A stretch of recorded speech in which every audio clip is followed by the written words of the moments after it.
Stories Telugu. మాయా బంగారు గాజులు. విలాసపురం అనే గ్రామంలో జాతర జరుగుతూ ఉంది.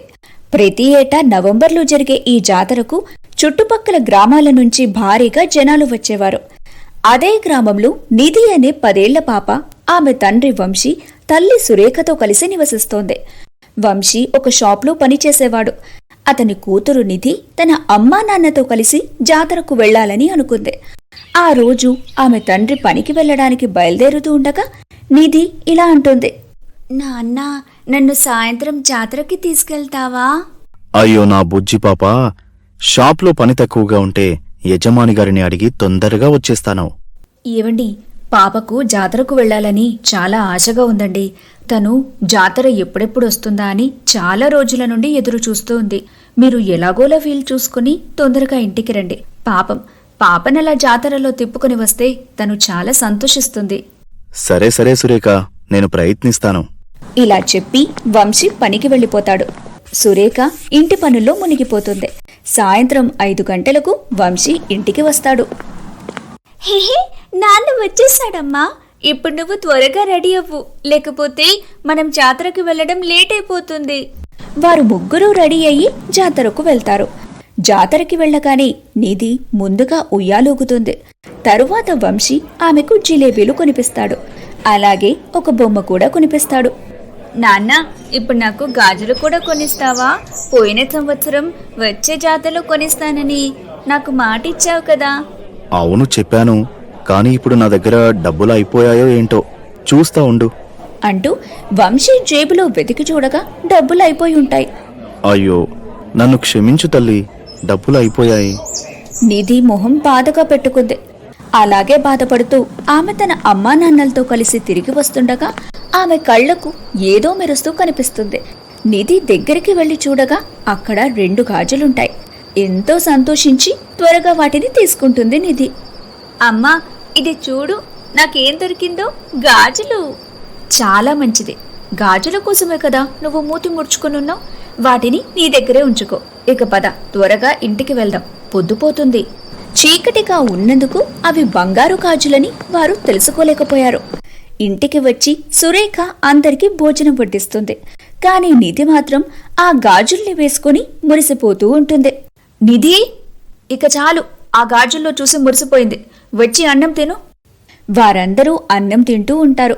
కానీ నిధి అన్నం తినడానికి ముట్టుకోగానే ఆ అన్నం కాస్త బంగారంగా మారిపోతుంది. ఇది చూసి ముగ్గురు షాక్ అయిపోతారు. దాంతో వంశీ బంగారంగా మారిన అన్నాన్ని చేతుల్లోకి తీసుకుని చూస్తున్నాడు. ఈ అన్నం బంగారంగా ఎలా మారింది? ఇది నిజంగా బంగారు అన్నం. దేవుడా, ఎంత అద్భుతం! ఇప్పుడామె ఏది ముట్టుకున్నా అది బంగారంగా మారిపోతుంది.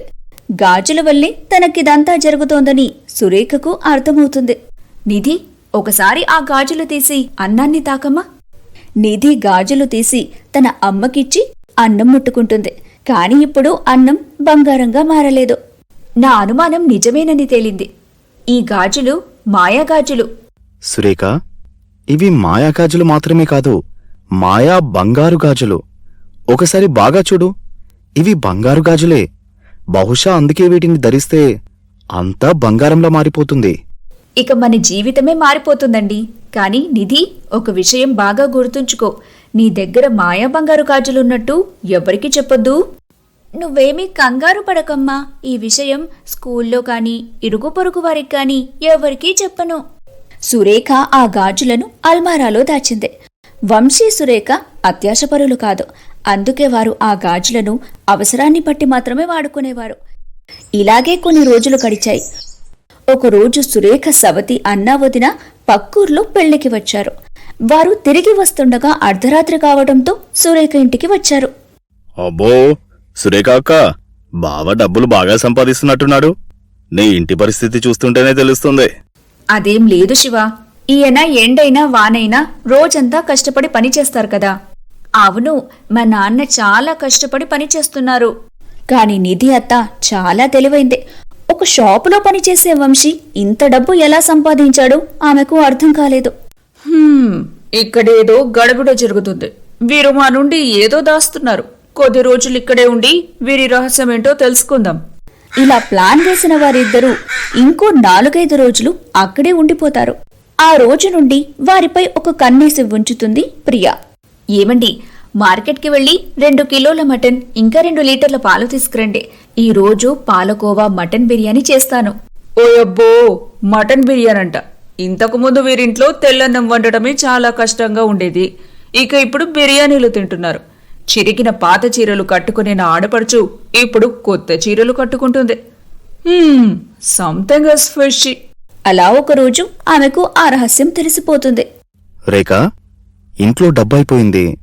ఒకసారి ఆ మాయా బంగారు గాజులు ఉపయోగించు. హా, అలాగే అండి, ఇప్పుడే చేస్తాను. సురేఖ ఆ గాజులు వేసుకొని తన ముందున్న రాయిని ముట్టుకోగాని అది బంగారంగా మారిపోతుంది. ఇదిగోండి, ఇది తీసుకుని బంగారు షాప్లో అమ్మిరండి. సురేఖ ఆ గాజులని తిరిగి అల్మారాలో పెట్టింది. కాని ప్రియా వాళ్ళు ఇదంతా చేయటం చూసేస్తుంది. ఓ, ఇదేనా వీరి మాయా బంగారు గాజుల రహస్యం? ఆమె ఆ రోజు రాత్రి ఆ బంగారు గాజులను దొంగిలిస్తుంది. ఇక మరుసటి రోజు ఉదయం కాగాని వారు ఇంటికి తిరిగి వెళ్లిపోవాలని వాళ్ళ ఆయన్ని అడుగుతుంది.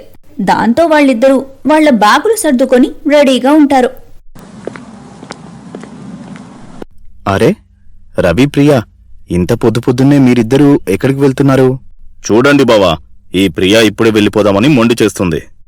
ఏమైంది ప్రియా, ఎందుకింత అర్జెంటుగా వెళ్లిపోవాలని అంటున్నావు?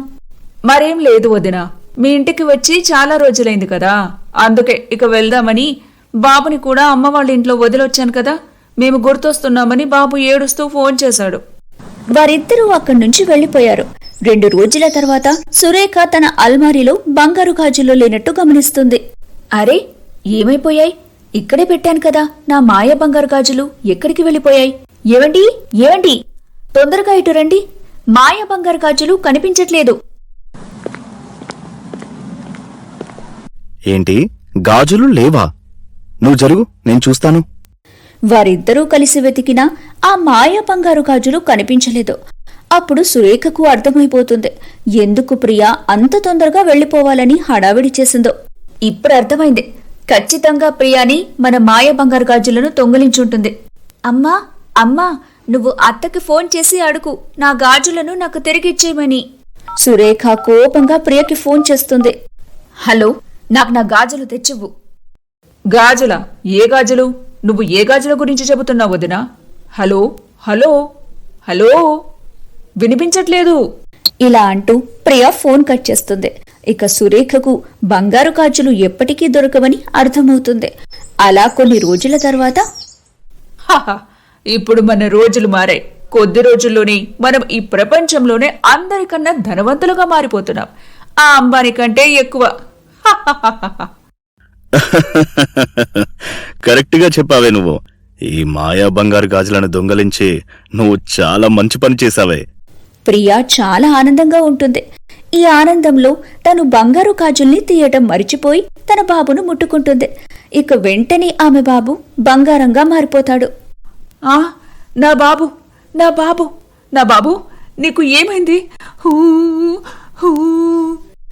దాంతో ప్రియా ఏడ్చుకుంటూ సురేఖ ఇంటికి వెళ్తుంది. వదిన, ఇదిగోండి మీ బంగారు గాజులు తీసుకోండి, కానీ నా బాబును మళ్ళీ మామూలుగా మార్చండి. పొరపాటున నేనివి వేసుకొని నా బాబును తాకాను. ఇప్పుడు నా బాబు బంగారంగా మారిపోయాడు. నాకు నా బాబు కావాలి.